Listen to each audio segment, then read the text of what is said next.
Muy buenas noches, mi nombre es Gustavo Adolfo Angulo Espinosa, estudiante de agronomía.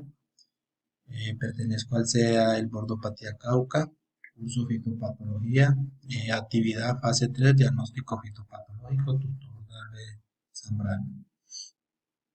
Y lo que queremos con el presente trabajo, ¿sí? Es, digamos, hablar de lo que es el diagnóstico, ¿sí? Igual es una herramienta muy útil en el campo profesional que nos permite determinar qué intervención y qué solución podemos nosotros dar a un problema, ¿sí? Este trabajo está basado en la afectación, digamos, de los árboles de cedro en el norte del Quindó, ¿sí? Con un posible patógeno Conifericoria weyeri, ¿sí? El objetivo de la actividad, bueno, es aplicar los conceptos básicos y técnicos para realizar un diagnóstico prescriptivo y de confirmación que nos permita identificar los posibles agentes fitopatológicos de una enfermedad. Y bueno, aquí abordaremos varios objetivos importantes, como es aplicar conceptos, ¿sí? De cómo hacer un reconocimiento en campo, aplicar conceptos técnicos en la toma de muestra para ser llevada al laboratorio, identificación y interpretación de los resultados a nivel de laboratorio, pautas, algunas, cómo utilizar, digamos, algunas herramientas mm, o aplicaciones que nos permitan identificar posibles agentes, cómo se propagan, cómo se pueden controlar, bueno, etcétera, etcétera. ¿Sí? Como el desarrollo de la actividad, comenzamos, digamos, el reconocimiento en campo, ¿sí? Cuando hablamos de aquí, hablamos de la parte de síntomas, son las características físicas que nosotros podemos entrar a determinar la posible, cómo está siendo afectado un cultivo. Pero dentro de ese reconocimiento que nosotros hacemos en campo también debemos de tener en cuenta, digamos, la altura, precipitación, las últimas o las actividades culturales que se están realizando en ese tipo de, o en esa finca, o en ese suelo, o en ese lote, ¿sí? Tipo de suelo, también las precipitaciones, todo el historial y todo lo que nosotros podamos recoger visualmente, de acuerdo a nuestra experiencia en un determinado cultivo, nos hace de que la muestra tomada o que digamos el diagnóstico no sea lo más acertado posible, ¿cierto? En este caso, podemos determinar que la planta de cedro están siendo afectadas en su parte aérea, lo que es las hojas presentan un color amarillento, ¿sí? Atacando de los árboles en sus diferentes estados de edad, puede ser, digamos, desde los 1, 6 o más años en adelante, ¿sí? Y pérdida de su sistema radicular, ¿por qué? Porque está siendo afectado. El color amarillento se presenta porque la enfermedad ataca la parte de su sistema radicular, por lo tanto entra a formarse un color amarillento en las hojas, ¿sí? O en la copa de las hojas de los árboles. ¿Por qué se da esto? Porque la planta ataca su sistema, su base, y no permite la entrada de nutrientes hacia la parte aérea del árbol. ¿Por qué? Porque se obstruye el xilema y el floema por donde suben y bajan los nutrientes.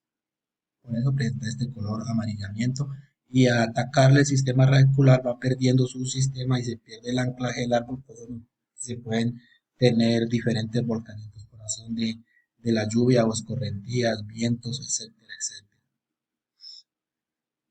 También nosotros podemos hacer reconocimiento en campo con algunos, como son los signos, aunque los signos, pues, digamos, es un poco más complejo de determinarlos porque a veces son algo digamos, sus síntomas, pero ya digamos más microscópicos que nosotros los podemos bien determinar con una lupa de alta resolución o cuando se llevan al laboratorio a nivel de microscopio. Aquí podemos determinar un exudado de una planta el color ya digamos un poco más interno, ya que se puede tener, como lo dije anteriormente, con un accesorio con una lupa de alta resolución o a nivel de laboratorio. Aunque en algunos casos se puede presentar algunos signos ya cuando la enfermedad esté bien avanzada, que lo podemos observar directamente. Cuando ya hemos hecho todo lo que es el procedimiento, debemos de tener en cuenta de cómo realizar una toma de muestra en campo, ¿cierto? Digamos, cantidad suficiente, digamos, tomar lo más acertado y la cantidad adecuada posible del material vegetal. Para nuestro caso, digamos, tomaríamos zona radicular o zonas de raíces, no, serían trozos y, digamos, de la parte del tronco que es donde principalmente ataca este hongo. Y también es importante tomar dos muestras. Uno que es material, toma de la muestra del material vegetal, como también una muestra del suelo donde pues, se encuentra este árbol. ¿Sí? Calidad, pues lo más, no llevar muestras, por ejemplo, ya de una estructura del árbol ya necrosada, ya pues con unos estados avanzados que donde no se puede determinar ningún tipo ya de muestras que estén afectados ya por otros microorganismos, ¿sí? En el empaque de la muestra, pues no libre de impurezas, debe tener digamos, algo hermético, ¿sí?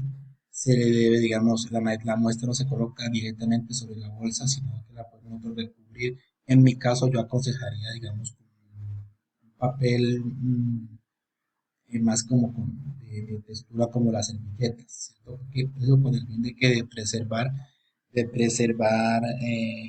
la muestra en su estado natural lo mayor posible. No comparto mucho lo que es el periódico. ¿Por qué? Porque el periódico puede venir contaminado. ¿Por qué? Porque el periódico se ha tomado por la tinta, bueno, etcétera, etcétera.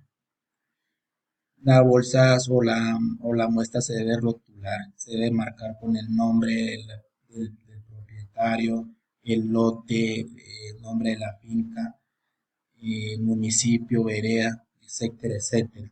El tiempo, digamos aquí nosotros hablamos del tiempo de la colecta y el envío, debe ser en lo mínimo posible. No podemos nosotros tomar una muestra hoy, llevarla a los 3, 4 días u 8 días, no. La muestra se debe tomar y refrigerar y llevarlo lo más pronto posible al laboratorio. Digamos ya cuando la enfermedad ha sido avanzada, digamos acá en nosotros en laboratorio podemos tomar la muestra, pues, se somete a aislamiento en cajas Petri con sustancias que, pues, que se permiten, digamos, desarrollar los hongos. ¿Sí? Normalmente pues los hongos, digamos, tienden a desarrollarse en sus medios que se puedan propagar, ¿cierto? A diferente de un virus, pues que sí necesita de la planta para poder, de su planta natural donde se puede reproducir. Y tejidos, digamos, vivos, ¿cierto? Aquí tenemos la clasificación eh, taxonómica de la gente que pertenece, digamos, al reino, pues pertenece al reino de los hongos, vacío miocicota, género Coniferiporia weiri.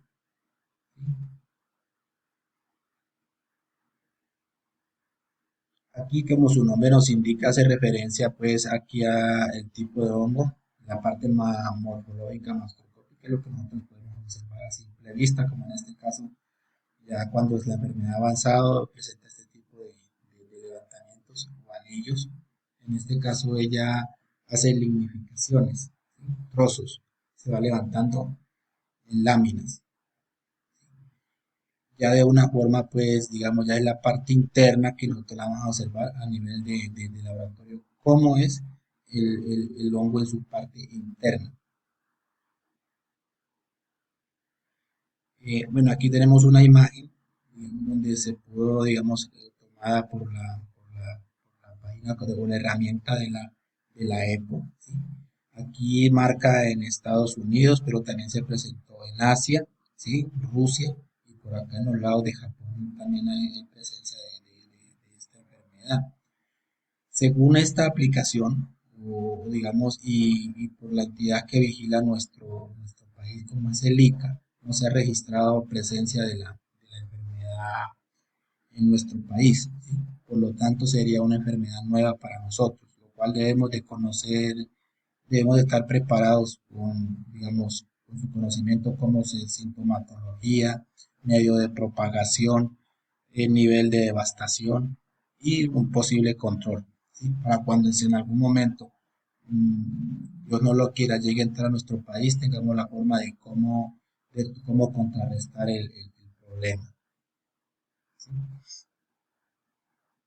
Bueno, como digamos una enfermedad o una plaga se considera parentenaria, bueno, podemos definir como parentenaria una enfermedad que genera un grado de preocupación y alto riesgo para el área agrícola en este caso.